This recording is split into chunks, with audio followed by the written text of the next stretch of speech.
And we are live. What's going on, guys? It's another interview today. Very exciting one. It is Vivica Menegaz, and she is the author of a few cookbooks now. She has a new one out we're going to talk about a little bit. Let me know how the sound and everything is, because had some audio difficulties before the interview, so I'm using this guy right now, which is a decent backup, but it's not my prime shooter. So, how's it going, Vivica? Doing great, Matt. Thank you so much for having me. Yeah, thanks for coming on. Tell us a little bit about just your background, how you got into, I guess, like ancestral eating. You do kind of a keto, paleo, and I saw you have a course or it's like a method, the healing foods method. That sounds interesting and enticing. So, talk to us a little bit just about all that. Yeah, so I've been doing nutrition for about 7 years, and I came to keto through my own health struggles because I basically found out I was pre-diabetic one day, and so I started looking for solutions and looking at insulin and how to reduce insulin resistance and all of that, and I found this diet that didn't even have a name at first and was just sounded really intriguing. Back in the days, as you know, there was no people out there talking keto. I was listening to your interview with Tristan a couple of days ago, and he was like, nobody was doing keto. I was like, wait, I'm doing keto. Not at his level of popularity, but yeah, it started about 7 years ago. And from paleo and like kind of Western price, nutrient dense background, that's what my education in nutrition was on. Basically, the founding fathers of nutrition, those doctors that worked in the 40s and 50s before the FDA came in and like wiped the slate clean with all that good knowledge, Mm-hmm. and so that's my foundation. That's how it started. And then I personally jumped into keto for my own health. And it was like completely life changing for me. So of course, I became very passionate about it and went in full force. Yeah, so did you find like keto, paleo diets and get really interested in that before you went on to get like your certifications and stuff, or did you do that first? I actually was still studying, but I was already working because I was working for a chiropractor as a patient advocate, client advocate, and just like following them with nutrition as I was doing, learning, doing more paleo. Paleo was the thing back in the days. Rob Wolf was the guy in the nutrition space, and then I was like also very much into Western Price and the original teachings of Western Price, not the nourishing tradition revisited version, but like the version that he actually did in this book. I know you read his book, Yeah. Nutrition and what is it? Physical Nutrition and degeneration. Physical Regeneration. Yeah, thank you. Yeah. Are you opposed to certain things with the new, more updated, modernized versions? I gotta say that I feel there's been a little bit of a loss in translation there and trying to modernize those principles. But I feel like what happened is that those kind of diets, the way that Western Price observed them, were also really valid for certain population in specific places and kind of evolution in like local seasonal diets. And then they were kind of translated loosely into the nourishing traditions. So there is still a lot of grains in nourishing traditions and Yeah. a lot of dairy, which could Yeah. have, of course, the right processing, fermenting, sprouting, blah, blah, blah. But that could have helped be okay for those populations. For us in the United States these days, it doesn't quite translate because like people really are not doing that as exactly. And also there is like the big influx of like GMO and glyphosates and all of that for the grains, and then all the other stuff for the Mm-hmm. dairy and the dairy industry. Like they didn't have a dairy industry, right? Now we are dealing with this industrialization of food that really corrupts the ancient clean sources. So I don't think that it translates as well. And it's really hard to do a clean, nutrient dense diet now, in the way of nourishing tradition. And for most people, it's not going to be enough because it's not clean enough is not going to be healing enough, like going back to healing foods and healing foods method, what do we have to do these days with our diet, with our lifestyle to reverse disease? That's what it's all about for me. Uh-huh. Like, how far do we have to go? And, that's why my dips into carnivore came about, because it's like, how far do we really need to go in order to heal and undo it's not even heal, it's like unravel, undo that damage that we have caused to ourselves, to our guts, to our endocrine systems, and of course, to the planet and our environment and all of that. Yeah, yeah. No, that's good. And for those of you that don't know, Weston A. Price Foundation, Nutrition and Physical Degeneration, he was a dentist, I think in the 20s, 30s, 40s, somewhere around there, 1920s, 30s, 40s. He studied, I think it was 10 populations of people, and he compared people living an indigenous lifestyle and eating an indigenous diet versus same, they call them like racial stocks back in the day. I think that's not the colloquial term these days, but the same racial stock of people and on a modern food diet. Like maybe they just got a port that opened up with like white bread, refined grains, things like that. And he compared mainly their teeth, and then he drew conclusions about nutrition. So for a lot of people like who think like you and me, it's sort of like the Bible, the foundation of nutrition, this book and this whole journey that he went on. But yeah, you can take away a lot of different things, I feel like, and we'll get to your cookbook in a minute. It's a carnivore cookbook that just came out.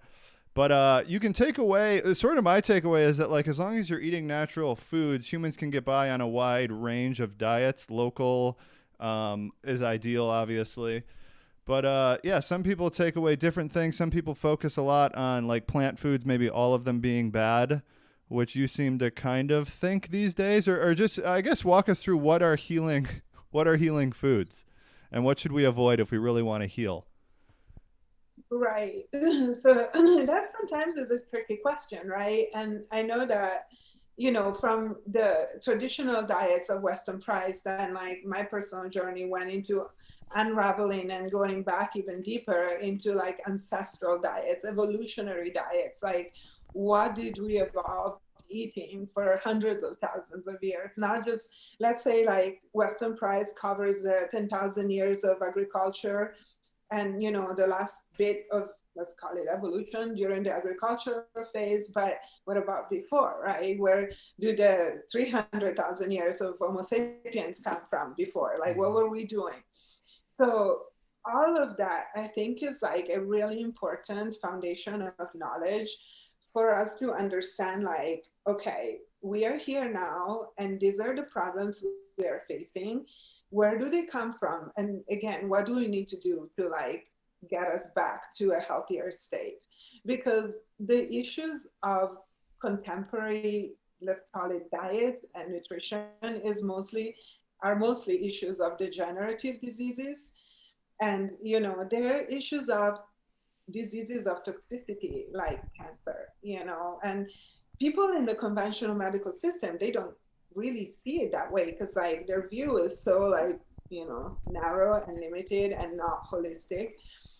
So, can we say plants are bad? And like there is, like there are a bunch of carnivore books that just came out. I read some of them, and there are some really valid scientific arguments about, all the phytotoxins in plants and how plants, they're not supposed to be consumed maybe at all because of the phytotoxins. And some arguments, there are some arguments about dosage doesn't matter, and that any toxin is a toxin, and so you can modulate the toxicity, which I personally disagree with, because like in my worldview, cosmology, plants are medicines, not necessarily bulk foods, Yeah. And then we flipped it upside down with agriculture. And then I don't know if you read that book, Sapiens. Did you read Yeah, I read it? that. Yeah. So you know what I'm talking about. I'm so in love with that book. I'm like been quoting it over and over. But like, what's the payoff of like having agricultural systems and like large amounts of very low nutrient calories available that would, took us into this direction, but we came from this direction where there was like less food, nutrient dense, and anyways, this could be a deep rabbit hole, but in my worldview, and especially based on like 7 years of clinical practice, what I see is that plants do seem to have a role. And like the place where I see the plants don't have a role anymore and like they really need to be completely eliminated is in a healing phase. And it's like even a small poison cannot be good in that phase because hormesis is called, right? Like the medicinal effect of poison for a healing person, like a person, in order to reverse the disease caused by those poisons in large quantities, you need to cut them out, Hmm. period. So that's when like carnivore diet for me, like very low toxicity kind of carnivore diet has huge benefits because we are eliminating any possibility for phytotoxins and the added stuff that they put on the plant-based foods that, Hmm. also makes a difference, right? The glyphosate, the pesticides, the herbicides, you name it. Yeah. So that's kind of my idea there. Yeah, yeah. No, I think that is very good. And a lot of it is, I think, our modern lifestyle contributes to it so much. So, like, certain things, like, if you went back, I think about, like, Roman times, like, they mostly ate grains. They ate, like, oatmeal porridge. That was the bulk of their calories. But they lived just such a natural lifestyle, marching to battle. So, with us living a standard American lifestyle where we're overweight, we watch TV.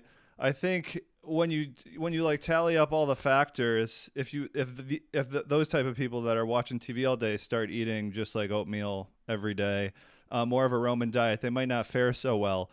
So it's like, because I used to think it's like all food, because our channel's Keto Connect, and I would put such a high value on food as like the solution to everything, but the more I really learn, food's a big part, and it's like probably the highest impact single change that someone living a standard American lifestyle and diet can do. But a lot of it is also like you got to get out in the sun, you got to exercise a little bit, and then the diet wouldn't matter quite as much if you're living more of a natural lifestyle. But to your point, I think like when we're so sick to begin with, then you go into like a healing phase, like a carnivore diet may be appropriate. Even a keto diet could be appropriate. But if you go to like a Roman who's overweight back 2,000 years ago, maybe keto diet isn't the most obvious solution to someone like that. But walk me through like a healing foods diet, who it's applicable for, and what exactly it is. It's all meat. It's a carnivore diet. Well, honestly, like the way I work is really depending on the individual. And first of all, we're like observing the individual person and what issues are they bringing. So if I have a person like a patient, let's say that comes with metabolic disease, but it has no autoimmune diseases, its only disease problem is like, let's say, metabolic issues like insulin resistance and maybe cardiovascular related to the insulin resistance. Of course, from there, there can be a lot of spirals. But let's say the main problem is insulin resistance versus a person who has autoimmunity and severe endocrine imbalances that are related to the autoimmunity, like an autoimmune thyroid. So there are slightly different approaches. Like the foundation for me is always having like a healing diet is basically a kind of clean diet. So trying to like eliminate all the possible factors that will make you sicker. So like preservatives and like, plastic in your food, colorings, eating more unprocessed foods, like cleaner foods during the healing phase. But then we could like, let's say, okay, the person with metabolic disease might need just like to go strict keto and could still like, I believe in a little bit of carb cycling even during keto, maybe not at the very beginning, but like, some steps into it. The person with autoimmunity, it might have to be more of like specific like ingredients, let's call them specific foods elimination. And then there is the person who has a destroyed microbiome, which is like 90% of the population, I think, at this point. I don't know. I don't do statistics usually, but it's like most of my clients, they come in and they're like, their gut is like a wasteland. So how do we deal with that? And for me, that's where, like, for example, carnivore comes in really powerfully is like one of the good pillars. How do we heal the gut? Well, we eliminate all the fibers, and like we eliminate all the plant stuff. We just do this nutrient dense diet based on meat, lots of cartilage, and like collagen, all the good gut healing stuff. Gut like carnivore prebiotics, right? Cartilage works as a prebiotic and as it's healing the gut. We can use that. And I still use supplements as well. Like the way that I supplement is a little different than mainstream supplementation. So I use whole food concentrates, and then I use herbs, which in the poison ratio, like, of being like healing. Yeah. And then I use homeopathics, which are based on the same principle that something in a very small quantity will be a medicine versus a poison. So Well, there is, for me, like, the healing foods, it's kind of like there is a basic foundation for everybody, and then it gets kind of fine tuned depending on what condition a person really needs to resolve. Could everybody benefit from doing a clean keto diet? Probably better than what we're eating right now out there. yeah. Yeah. So, uh, the book is called The Essential Carnivore Diet, right? Oh, you got it. Yeah, I'm showing it on screen right now too. Oh, sweet. 60 You're delicious one step. 60 delicious recipes for healing and weight loss. 54 4-star or 5-star reviews. So people seem to be liking it. So tell us a little bit about what's in there, and as far as like a healing foods carnivore diet, what's included on that? Because I know there's a lot of different schools of thought. There's like we've interviewed now I guess like 5 to 10 people that do the carnivore diet on our show. Yeah. Um, back like 3 years ago, I think we first interviewed Dr. Sean Baker, and he's just pounding steaks. He's more does that type of a diet. He's probably one extreme, and then there's others that are really focusing on like organ meats and nutrient dense foods. What's your approach? Well, we kind of covered all of it in the book because, like, we talk about three different carnivore styles, and one is the purist, which is would be Dr. Sean Baker. By the way, he wrote the intro to our book. I'm like so stoked for that. It's like he's awesome. Yeah, that's cool. Yeah, and so the purist would be that very strict, like it's just ribeye and salt and water kind of thing. And then there is what I call the ancestral carnivore style, and then the nutrient dense carnivore style.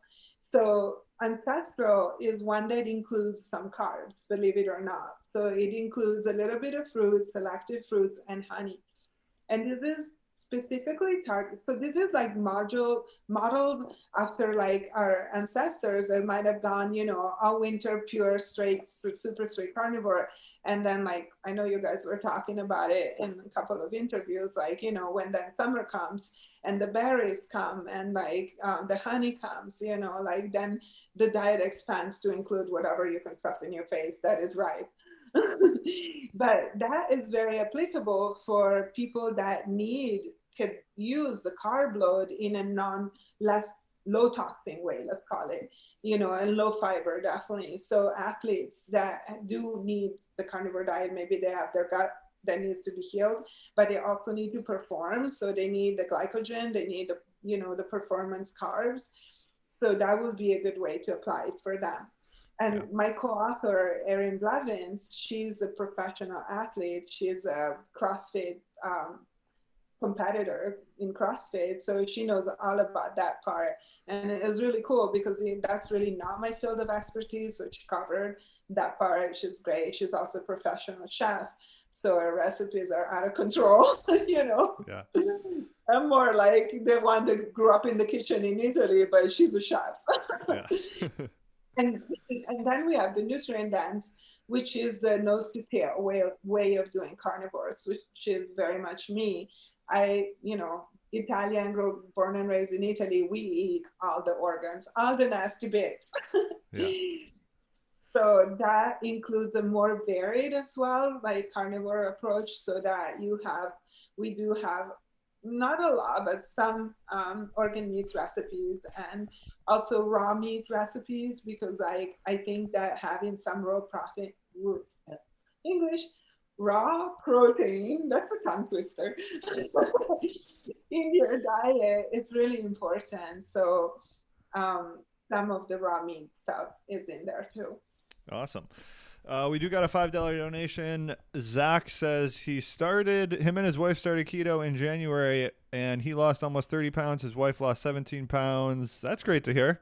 Hopefully you're sticking with it. I know this time of year, what are we, in May? People are just kind of checking out. You know, the New Year's motivation is over. Uh, yeah.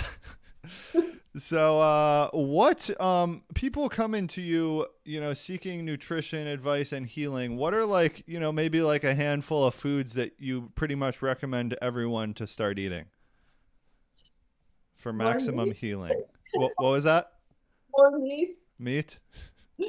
Well, yeah, I mean, my own diet really evolved through like being really strict keto for a while, then hitting perimenopause, menopause, like everybody, everything going out the window, and just having to renegotiate my own diet, being having been too low carb, and then like having to reincorporate carbs into a cyclical keto diet, and then trying the carnivore experiments, checking that out. So now I eat what I call a meat based diet, but I think that eating clean meat, clean, sustainable, like grass fed meat from your farmer, like support your local farmers. There are farmers everywhere in this country. We really, for me, like one of the keys to the future is like support your damn farmer, not the big giant like CAFOs and industrial farming. I'm Yeah. talking old school, and it's so great because like 10 years ago when I lived in a homestead and was talking about these things, and Joe Salatin and Sepp Holzer, the founding fathers of that movement, like what people were like, what? You're crazy. And now like all these younger people are going back to the land and getting like, land, cows, chickens, like it's freaking awesome. Yeah. But so get your meat in. If you eggs are great, but don't forget, you're eating when you eat eggs, you eat what your chicken has eaten. So that's the tricky part because like you might get sensitivity to eggs because the chicken ate bad stuff, and chickens are not supposed to be vegetarians. They're supposed to eat bugs. I know they proudly put that on the egg cartons though, vegetarian fed, which is weird. No, I was like, is that better than feeding them dead chickens? Cannibal chicken versus vegetarian chicken? Like, Yeah. oh God. Yeah. But no, thank you. Bug eating chicken for me. Yeah, definitely. And so meat, eggs is great. And I love like my heirloom greens, like low fiber, low toxicity veggies. Like I like the lettuces like romaine, escarole, radicchio, the bitter greens, dandelion, great for your liver. Leaves like that are not, they are, not high phytotoxin kind of veggies like broccoli or kale. Yeah. That, that stuff not that great for you, maybe. Yeah. So, what foods do you avoid then? Like obviously the obvious ones, like Twinkies and stuff. But what about things maybe some people think are healthy, like leafy green vegetables? Yeah, different fruits and vegetables. Are there any that you avoid completely? And like nuts, seeds, things like that. And dairy. I think you're kind of opposed to if you're going more paleo. Right. I honestly, I have like a very dysfunctional love affair with dairy because I'm Italian. And if you ever been to Italy or know Italian cheeses, oh my God, like Italy is the best cheese in the world. Yeah, you think we live in such a globalized world today that you can just get anything anywhere. But we went to Italy and we had like a cheese tasting. It was like nothing that you can buy here. You Right? can't buy it. It's so different. Yeah. That's right. And Italian dairy is also a different type of dairy than the one that we have here in the States. So it's less toxic. You get less sensitivity to the type of milk. But yeah, I need to be really careful because like every time that I go into cheese experiments, it never turns out well. But sometimes you gotta live it up too for a minute. Yeah. So I say cheese in moderation, like extreme moderation, and possibly from good, happy cows, like definitely not industrial dairy. See, in Italy, at least like when I lived in Italy 30 years ago, we still had the amazing privilege to get local food from small farms. Where I lived, in my first 5 years of life in the mountains, we had the cows come for pasture in summer. And all these crazy trucks came full of cows, brought them up, sent them up on the mountain. And then in September, the trucks came back, brought the cows down. We used to go up on the pasture and get fresh cheese, like made on the fire that smelled like smoke, like, oh my God. Stuff like that. Good luck finding it these days. So, now we need to think what is in this cheese and how was it made? What kind of milk? So probably dairy goes like, little bit of dairy, mostly avoid it. I really try to avoid oxalate foods because like those are the kind of things that people don't know and they like think they're healthy leafy greens like spinach and kale. I can't tell you how many patients I had that were doing the green smoothies and then they got into crazy oxalate toxicities and it takes us like 1, 2 years to get them clean again because they're all there in their body, like in their muscles, in their organs. They're in pain all the time. So oxalate foods are tricky. I would like really like use them with extreme moderation. And of course, like brains and all of that, we know. And seeds and nuts you mentioned, I think, nuts are like a treat. Like one of the issues that I made that mistake at the beginning of keto, I was making everything with almond flour, everything with seeds, chia seeds and flax seeds, lots of seeds. This other cookbook, my older cookbook that just came out again, there are some seeds and nut recipes in there. I wouldn't necessarily have those every day anymore. So I try to avoid them as much as I can. They're a treat. Again, once in a while I want to have a gluten-free kind of cracker or I make my own low carb crackers with some cheese. Yes, I do that. You gotta live it up. Yeah. But I don't eat that every day because if I do, then I feel it. Like, I'm 52. When you're my age, believe me, things start changing. Mhm. And like, you wake up in the morning, you're like, oh, damn, like that hurts. Oh, like, oh no, my finger is clicking. Like, I held my phone for too long. Yeah. And then you're like, oh, if I eat really good, my finger is not clicking. And then a week later, you have cheese and crackers. You wake up the next day, your finger is clicking. And you're like, Yeah. it kind of forces you into being like really clean. And of course, if you want to feel great, but you can modulate the way you feel by what you eat and what you do. And I am totally with you, Matt. Sunshine, lots of it, fresh air, nature time, off the freaking screen time. Like we both work on the computer like all day. All my patients pretty much are online, so I do videos and like and so I got a dog now, and that helps me a lot because he barks my head off if I don't take him out. So it really forces me to be like 3 walks a day. At Mhm. least a couple of hours outside. I love being outside, Yeah. but lifestyle, right? Yeah, yeah, for sure. We live in a neighborhood. There's probably like 30 houses in it, and you'd be amazed the amount of people that just never walk their dog. It's most people. Most people don't walk their dogs. They maybe just like crack open the back door. They have like a doggy door or something. It's too bad. But And they don't have a border collie. I got maybe subconsciously that's why I did it. yeah, I got a border collie, and he's like needs to be exercised. yeah, Can't just put him in the backyard. Nope.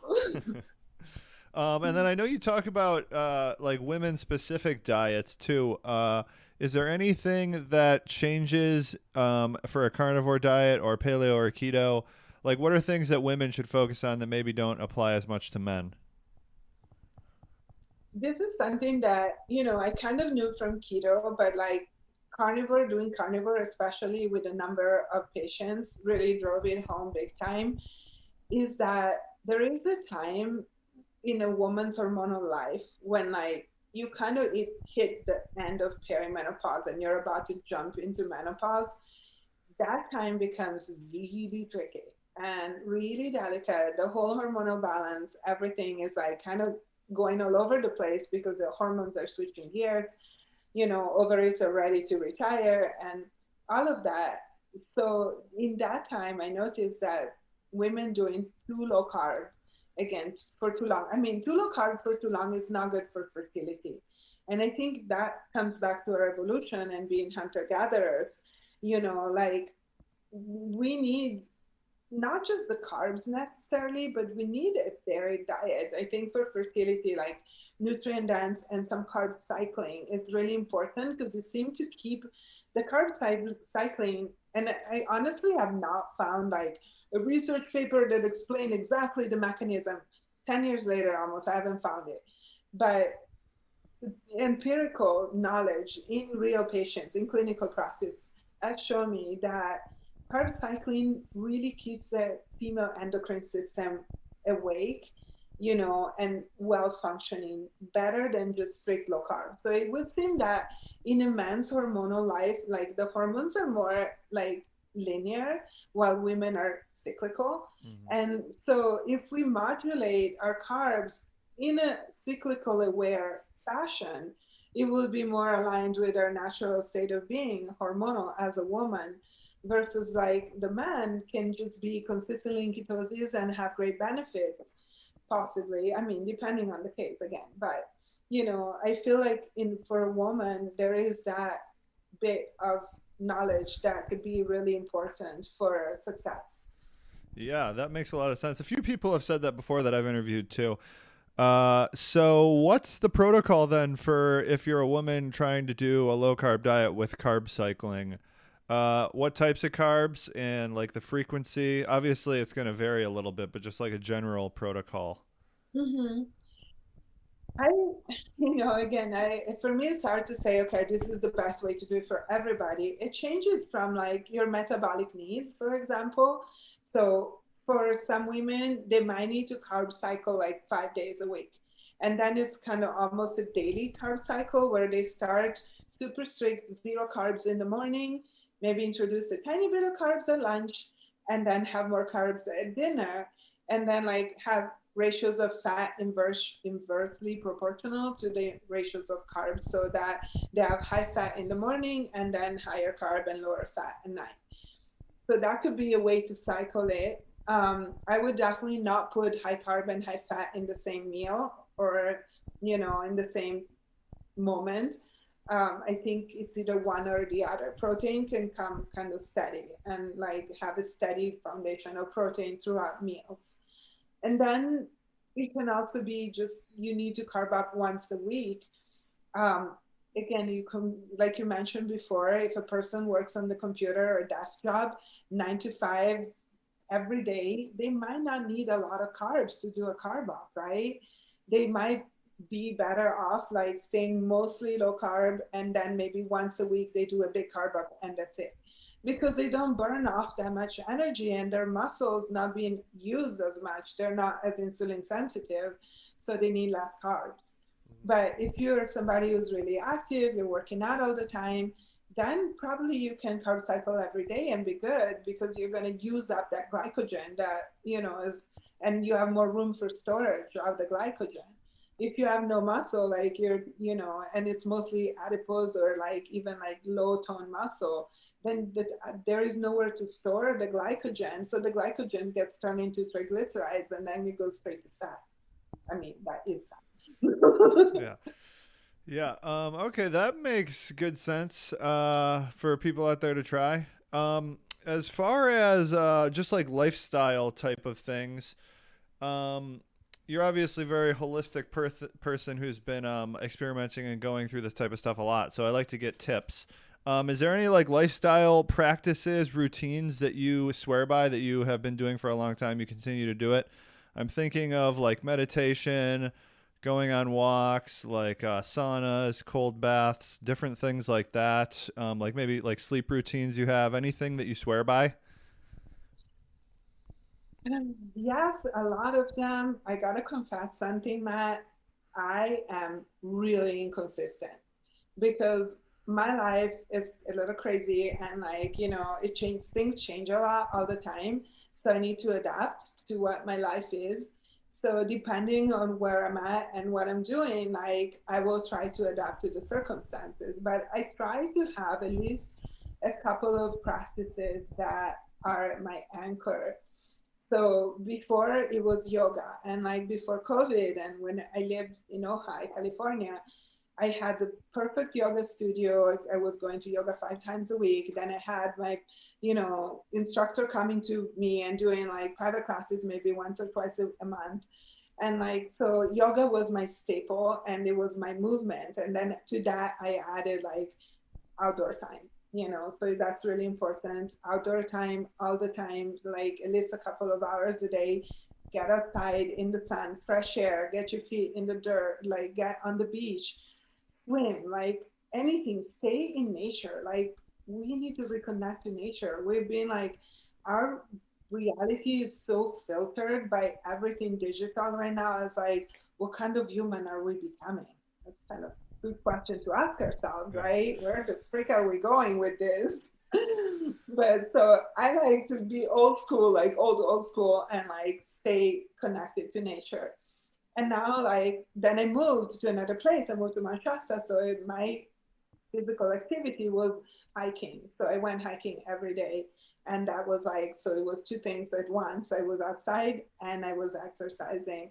And I wore a backpack sometimes with like stuff in it. So I had a little bit extra, exercise, more cardio, but I tried to go up hills. I like climbing up things, Hmm. so it's more of like a whole body kind of exercise because that was the only thing I was doing. And then in summer kayaking, like try to think about what parts of my body do I need to move. Meditation, it's on my wish list for the last 20 years, meaning I Yeah. know that I should do it and it's I have incredible resistance to it still. Yeah, I think that's a lot of people. I Yeah. have a love-hate relationship with it. I did it for, I want to say, like a year straight every day, but I haven't done it consistently. It's really great though. It's definitely life-changing. I don't know that it's actually the practice of sitting there meditating or if it's you being the type of person that can set aside even when you feel really busy and you want to do, because we have like all this entertainment at our fingertips. It's like, check the notifications. I think now more than ever it's important to just be able to not do that. There's some quote where it's like all of man's frustrations are stemmed from the fact he can't sit quietly in a room by himself or something like that. And I think like the kids these days, it's so tough for them because I feel like I was born at a time where technology came a little later, where I wasn't like, it wasn't in my formative, it kind of was, but it wasn't like when I was like 6 and I was like, oh, record myself, see how I look, that type of a thing. There's so many things, even just doing YouTube videos. Now I'm kind of rambling, but like there's this corrective thing where it's like you see yourself on a video and then you film the next video and you're like, I remember how I looked on the last video. Let me change it up so I look a little cooler this time. And for a 6-year-old that knows all their friends are going to see it, I don't know, man. It's really not good, but I feel like it's a point of no return. Like there's not going to be any sort of corrective measures taken where we're all just like F social media and technology because there's good and bads, but man, it's starting to seem more and more like it's mostly bads now. Right. Yeah. It's because it's like the addictive patterns and the reward patterns are kind of built into the technology by, like it's like almost like self-propagating, right? Did you see the documentary? What was it? The one on Facebook? Yeah, I didn't see it, but a lot of people have said I should. It's sobering. And I knew all of those things they say, not quite in that detail, but it was like a slap in the face, like, damn, it's worse than we think. Yeah. It Even with is. And, sometimes I'll even like I can distinctly remember back to when I was 20, I could like put on a show like The Sopranos, for example, uh-huh. where the first few episodes is kind of boring. It's like not much is happening. But nowadays, if that happens, you won't continue the show. It's like you need the first 5 minutes to be a crazy chase scene to get you into the movie. Otherwise, you can't. It's just our attention spans. It's so crazy what's happening. I Right. don't know. There's some of these people that I know they do like the dopamine fasts. It seems like something I'll probably try at some point. We actually talked to a guy about a month ago. He's doing a 10-day dark retreat. So he's he's basically locked in a room with no interaction with anyone, no light, no windows for 10 days. And you can't tell like when it's daytime, when it's nighttime, how long you slept for. Wow. Seems kind of crazy, but I go in retreat, and that's one of maybe the practices that has kept me able to continue doing this because, I was raised, I remember my childhood, it was black and white TV, and TV stopped at like 10 p.m. It just went off the air. So that was my childhood. And it seems like, oh my God, you're old, but it wasn't that long ago. Like it was like 45 years ago. I was a kid, and that's what it was. In yeah. Italy, we didn't even have color TV.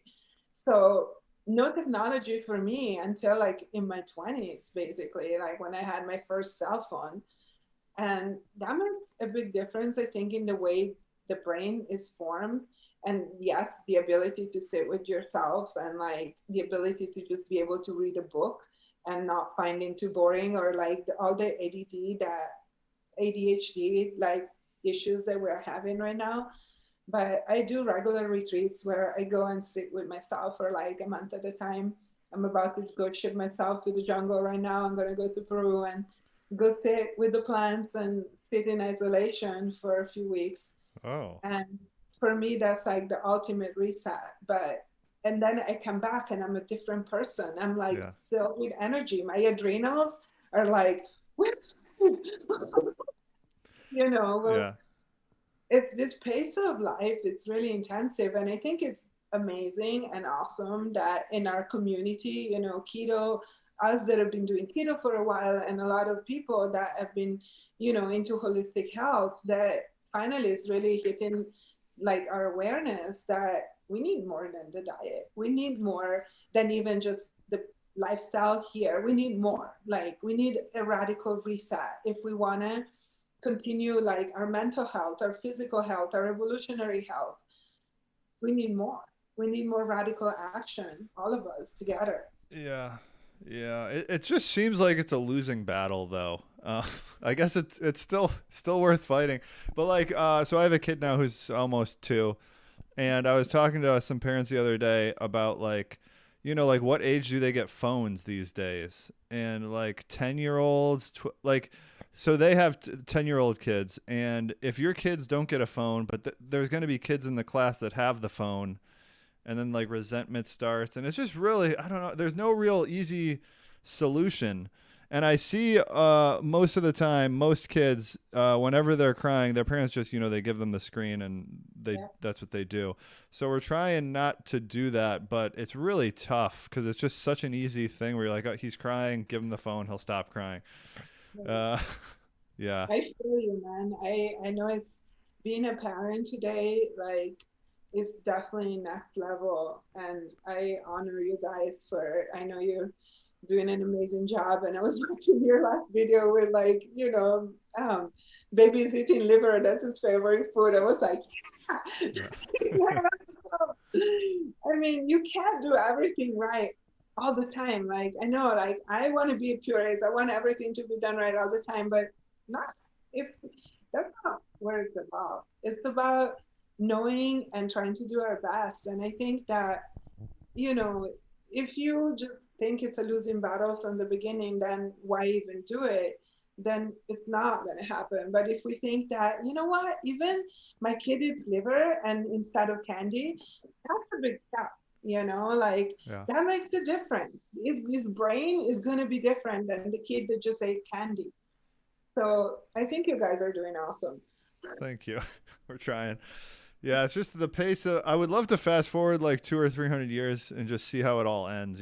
Like I want to know the final chapter, but I guess I'm not going to get to know, which is kind of sad. But the pace of change is just so fast nowadays. It's like, how do you keep up? Because at least I went to college for computers, and like I'm not totally left behind. But like, imagine like the next big change because they come faster and faster. So like my dad doesn't barely like my parents don't know how to really use computers very well, so they're kind of obsolete at this point. But it's going to be happening even faster and faster. It might be like 30-year-olds are obsolete pretty soon. Then it's like what happens? Just the 20-year-olds do all the jobs? I don't know. Now I'm just getting kind of like futuristic and ranty. But as far as getting back to diet, let's end on diet. People like to know what is like a day in your life look like as far as meals goes. Do you do fasting? All of that. Just take us from morning to night, basically. Um, it depends when, like, let's talk about a good day when, like, I'm at home and I have control over my food, and so I will do what, like, my best choices can be. I usually try to, like, just start my day with, like, a fatty drink. Since, like, again, it sucks, but cacao and tea have oxalates. Like, I'm really not happy about that because I love both cacao and green tea. But so I try to, like, modulate. So Coffee on has good, oxalates too, right? I think so. Coffee. Yes. Yeah. Yeah, definitely. So I don't drink coffee because I have a liver mutation where, like, caffeine doesn't leave my body forever and ever. So it's like being on crack for 24 hours. Yeah. Not fun at all. But I try to have a drink and I put collagen, like pounds of collagen and butter in it, and then blend it. So I try to go between herbal tea, sometimes matcha, sometimes cacao, and I make my drink. And then I eat at least 2 meals a day, maybe 2 meals and a snack. That works the best. But the drink in the morning is kind of its own meal. And then, like, I'll have something that's mostly fat and protein for lunch. And so I'll try to mostly I eat leftovers from dinner. Like, I usually cook a big piece of meat at dinner and I leave enough for myself for the next day lunch so that I don't have to cook again necessarily. Or, like, I'll cook a really big piece of meat so I have it for like 2 days. So probably have like a salad with some meat. And if I'm having patient calls and I'm super busy, that needs to be like snap. I have like half an hour to eat. And so I've been eating a lot of salmon lately, which is not necessarily something I want to do because, like, it's super hard to find good clean salmon and I don't really eat that much seafood anymore. But my body is just like super craving it. And if I'm like, when your brain lights on fire when you eat something, I'm like, okay, I'm gonna eat it until this goes away. And so I've been eating salmon for lunch. Um, and then at dinner, usually I'll eat pretty early because, as you get older, you don't digest as quickly. And, like, if I eat too late, then I don't sleep good. And welcome to old age. So I'll have dinner around like 6 o'clock. And I'll try to eat meat and, have a little piece of meat, not too big because, again, otherwise I don't sleep. So I eat a lot of ribeyes and I eat a lot of lamb. I love lamb and fatty lamb because I don't eat pork personally. So I'll eat lamb instead of pork. And I think it's a much cleaner, happier meat as well. And so for dinner, I might have some more carbs and have, like, I used to eat sweet potatoes, but then again, oxalates, and so I don't eat it as much. My gut doesn't do super well with cauliflower and really fibrous things anymore. Like, it just sends my gut into a tailspin and it blows up and gets really, like, But again, I think it's an adaptation. And if I ate cauliflower every day, I would adapt back to it. I just Yeah. don't want to, Uh-huh. So I can modulate my carbs and I have asparagus or, fennel. I've been eating a lot of fennel. I rotate it, trying to find like low toxicity veggies to eat for dinner with my meat Hmm. and then eat the rest of the meat the next day. And then you mentioned earlier, which I had never really heard of before, like Whole Foods concentrate vitamin things. Oh yeah. Yeah, You, talk a little bit about those and when do you take those and stuff? well, And what are they even? So there is a way, it's back on that traditional way of doing nutrition. This is mostly coming from Dr. Royal Lee and the company is called Standard Process. They were like the original, like the OG supplements made with food concentrate. And Dr. Royal Lee was one of those geniuses that the FDA has literally like burned his work. Like his work has had to be preserved by like strange ways, like friends and family, like keeping his books because Oh, really? What's you his know name? Dr. Royal Lee. Butler He, Royal Lee. Butler, no, I don't think Butler. Wait, what did you I say? can text you his full name after the show if you want. But Yeah. Dr. Royal Lee, I forget his if he had a middle name or anything. Anyways, he had books and books and books, and like the school of nutrition that I did, IFNH is International Foundation for Nutrition and Health. They were a big part of finding all the work of these doctors and putting it back together so we could study it. And he was a genius, like way ahead of his time, but he wrote books on what food concentrates would do and like, protomorphogens, which is a whole other conversation. Um, Basically, we supplement for function and we supplement nutrition in concentrated form, but instead of being something that's made in the lab, extracting the active principle from like a plant or a food, this is like the whole food. So, like, for example, vitamins. Let's talk vitamin E. Vitamin E, what's called vitamin E these days, if you go to like CVS and buy vitamin E, what you get is tocopherol, which usually is the wrapper of the vitamin E. So it is an antioxidant that is supposed to keep the whole complex alive and viable. But vitamins are never an isolate. They're complexes and they come with enzymes and minerals and trace minerals and everything that your body needs to make this complex active and functioning inside the body.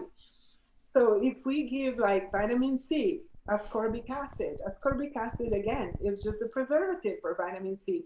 What about all the trace minerals and the enzymes and the activators and the cofactors?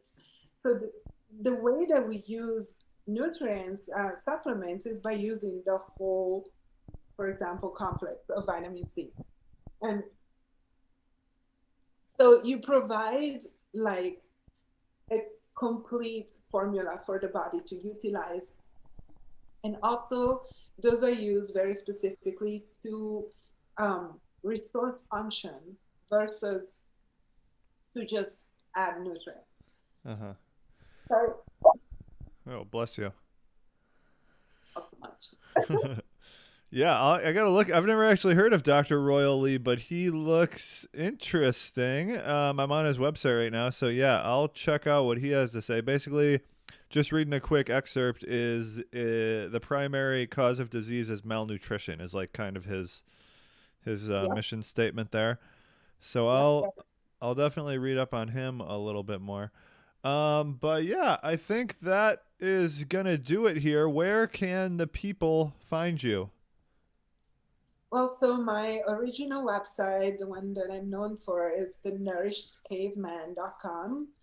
I'm not really adding any more content to that, as there are a lot of recipes, a lot of nutritional information.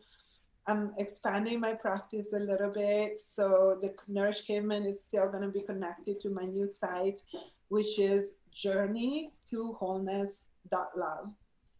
Dot And it's love. journey.love, right? I didn't know Pretty they made cool. those. I was pretty stoked to find that domain, Yeah. what do you call that? Domain suffix? Or, Yeah. so it's journey number two and then wholeness altogether dot love. Awesome. And I got Other your website on screen here too. And then what social media are you big on? Do you use the most? um Facebook group. I have a Facebook group that I'm really active in these days, and it's called Sacred Whole Woman. This is we still discuss more holistic views of nutrition. On Instagram, under the Nourish Caveman, is where I talk more about food and specifically like diet, keto, what I eat, nutrition. That's more food based is Instagram. And then on Facebook, I'm more like about health issues and holistic views of nutrition. And what else? I'm on everything, Yeah. if you Google Vivica Menegaz, it's just like 3 pages later. Yeah, I got the site and I'll put the cookbook in the description of this video too, but if you guys are interested, you can check out her cookbook. So it's an actual physical cookbook, right? The Essential Carnivore Diet cookbook. Yeah. Yep. So you can get that on Amazon. Looks good, has a lot of good reviews. And yeah, that's going to do it. Thanks so much for joining us. Thank you, Matt. It was awesome being here. Yep. Nice chatting with you. You too. Have a good one.